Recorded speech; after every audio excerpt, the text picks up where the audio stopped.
हनुमान बेनीवाल के क्षेत्र को 240 करोड़ से ज्यादा का बजट मिला है और आपके क्षेत्र को इतना कम बजट क्यों?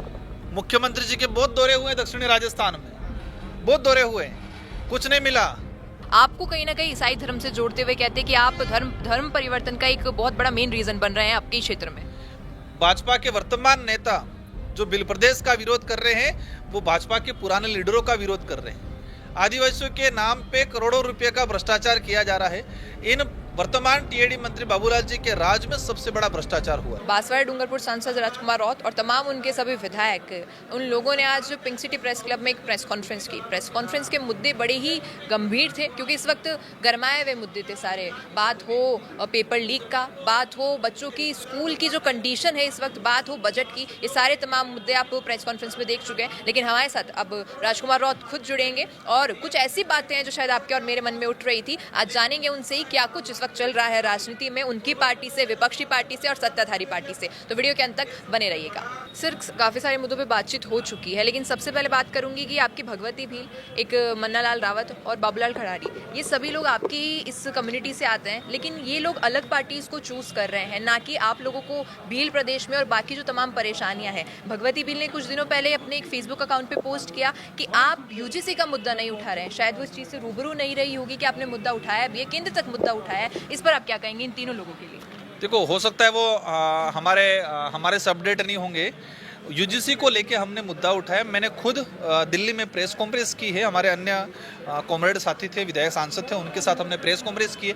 हमारी सामाजिक विंग और हमारी पार्टी के लोग यूजीसी को लेके मजबूती के साथ मुद्दा उठा रहे हैं। दूसरा, आपने कहा मन्नालाल जी या दूसरे जो नेताओं का नाम दिया, उसी कम्युनिटी से आना या नहीं आना वो सवाल नहीं है। विचारधारा कौन सी है?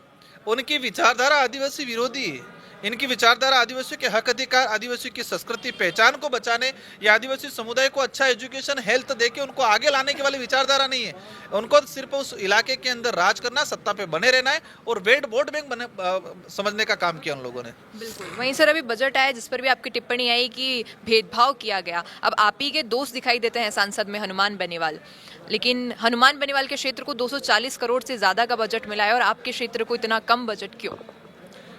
इसलिए हम कहते हैं कि हमें अलग राज्य दे दो, हम चलाएंगे हमारा राज्य। लेकिन आपके उस राज्य की भी तो मांग पूरी नहीं की जा रही है। बिल्कुल, इसीलिए हम कहते हैं कि ये सरकारें आदिवासी विरोधी है और इस बार इस बजट में बड़ी आस थी कि सरकार कुछ अच्छा देगी दक्षिणी राजस्थान को, क्योंकि मुख्यमंत्री जी के बहुत दौरे हुए दक्षिणी राजस्थान में, बहुत दौरे हुए, कुछ नहीं मिला। जनता समझ रही है उनको जवाब देगी। सिर्फ धर्म के नाम से राजनीतिक नहीं हो सकती है। मैं कई बार कहता हूं कि धर्म आस्था का विषय, लेकिन उन्होंने सत्ता के लिए ढाल बना दिया है, उसको ढाल के रूप में यूज किया जा रहा है। तो दक्षिणी राजस्थान के साथ इस बजट में सोतेला व्यवहार किया है। स्कूलों की हालत खराब है, वहाँ पेड़ के नीचे बैठ के, बाहर बैठ के बच्चे पढ़ रहे हैं। किराए के मकान में स्कूलों के बच्चे पढ़ रहे हैं। कई बच्चों ने स्कूलें मर्ज हो गई तो स्कूलें छोड़ दी गई है। तो हालात खराब कर रखे इस सरकार में, विशेषकर एजुकेशन के क्षेत्र में। उल्टा कुछ कर तो नहीं रहे, लेकिन उल्टा आदिवासियों की जमीन हड़पने का काम कर रहे हैं। आपने बात की धर्म की, लेकिन सत्ताधारी नेता हो या विपक्षी नेता हो, आपको कहीं ना कहीं ईसाई धर्म से जोड़ते हुए कहते हैं कि आप धर्म परिवर्तन का एक बहुत बड़ा मेन रीजन बन रहे हैं आपके क्षेत्र में। तो ईसाई कम्युनिटी के जो लोग हैं वो भी कहते हैं कि राजकुमार ईसाई विरोधी है, क्योंकि हमने कई बार कहा है कि आदिवासी ईसाई भी नहीं है। और हम तो कह रहे हैं जो ईसाई अपना रखा है वो उनको भी वापस आदिवासी धर्म पूजा पद्धति में वापस ला रहे हैं। क्योंकि आदिवासी समुदाय किसी अन्य धर्म में जाएगा, उसकी व्यवस्था को मानेगा, तो आदिवासियों की अपनी पहचान, परंपरा, रीति रिवाज खत्म हो जाएगा। और जिस दिन उनका कल्चर खत्म हो गया, उनकी पहचान खत्म होगी, उनके राइट्स खत्म हो जाएंगे।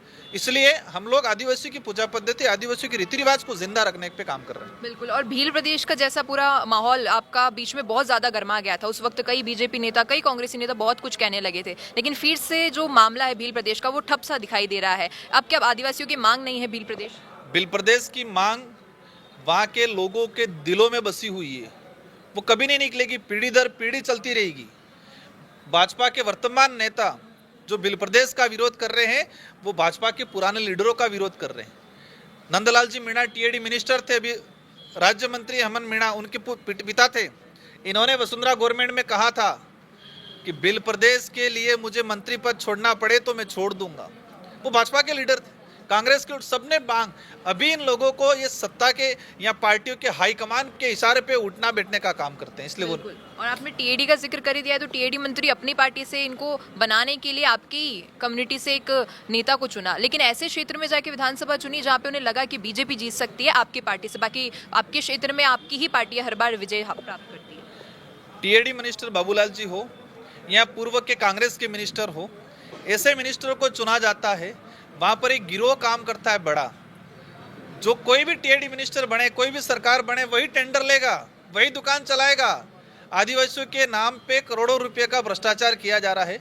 इन वर्तमान टीएडी मंत्री बाबूलाल जी के राज में सबसे बड़ा भ्रष्टाचार हुआ है। बिल्कुल, अभी हाल ही में भरतपुर के एक पूर्व मंत्री ने ये इंट्रोड्यूस किया कि बजरी खनन बहुत ज़्यादा हो रहा है उनके क्षेत्र में। कई तस्वीरें भी उन्होंने ट्विटर पे साझा की। आपके क्षेत्र में भी काफ़ी सारी समस्याएं हैं जो शायद आप अवगत भी करवाते होंगे केंद्र तक भी, और आपके बाकी विधायक राज्य तक लेकर आते हैं, लेकिन उन पर कोई एक्शन होता है या नहीं होता है? मतलब सुनी जाती है या फिर विरोधी है इसलिए अनसुनी कर दिया जाता है? इसकी सच्चाई ये है, इस सरकार ने सरकार में आने के बाद 100 दिन का अभियान चलाया था अवैध खनन के नाम पे। ये 100 दिन का अभियान सिर्फ पता करना था कि कहाँ कहाँ अवैध खनन हो रहे हैं, और इन खनन माफियों को सरकार तक एक चेन बनाना और छोटे व्यापारी को मारना और बड़े को जिंदा रखने का अभियान था 100 दिन का। अवैध खनन के नाम से चलाए, लेकिन इससे पहले से ज़्यादा आज अवैध खनन हो रहा है। अवैध बजरी माफिया कितने बुलंद है उनके हौसले, प्रशासन को नीचे गाट ही नहीं रहे, सीधा सीएमओ में बात कर रहे हैं। बस आज एक लास्ट क्वेश्चन की प्रेस कॉन्फ्रेंस जिन मुद्दों पर थी आपकी, उन पर थोड़ा गौर कर लेंगे। क्या कुछ उस पर चल रहा है? आपकी तरफ से क्या एक्शन है और सामने से क्या एक्शन आ रहा है? हमारी तरफ से प्रयास रहेगा कि सरकार के नाम से मुख्यमंत्री जी का रिश्तेदार बता के जो जमीन हड़पने का काम किया है, अगर सरकार सम्मिलित नहीं होगी तो इस पर कार्रवाई कराएगी, और सम्मिलित है तो सरकार मौन रहेगी, और सरकार मौन रहेगी तो हम ये लड़ाई दिल्ली तक ले जाएंगे। धन्यवाद। तो ये सारी तमाम बातें शायद आपके मन में उठी होंगी, क्योंकि आप अगर हमारा चैनल रेगुलरली फॉलो कर रहे होंगे तो बहुत सारे ऐसे प्रश्न थे जो हमारे मन में थे, आपके मन में थे। बखूबी राजकुमार जी ने उसका जवाब दिया। बाकी आप क्या कुछ कहेंगे इस पर बता दीजिएगा कमेंट में। धन्यवाद। मैं गीता सोनी, कैमरामैन सूरज के साथ। रुकिए और जरा ध्यान से सुनिए। क्या आप हमारी इन खबरों से अपने व्यापार को भी बढ़ाना चाहते हैं? तो आप भी खबरों के दौरान इस तरह के एलिमेंट्स पर अपना विज्ञापन दे सकते हैं, या फिर ऐसे खबर के 1 मिनट बाद अपना पूरा विज्ञापन डलवाएं, जो कि 8 लाख से ज्यादा सब्सक्राइबर्स और फॉलोअर्स वाले द फैक्ट इंडिया चैनल्स और पेजेस से राजस्थान के कोने कोने में पहुंचेगा, और इससे आपका व्यापार, ब्रांड सब कुछ बढ़ेगा।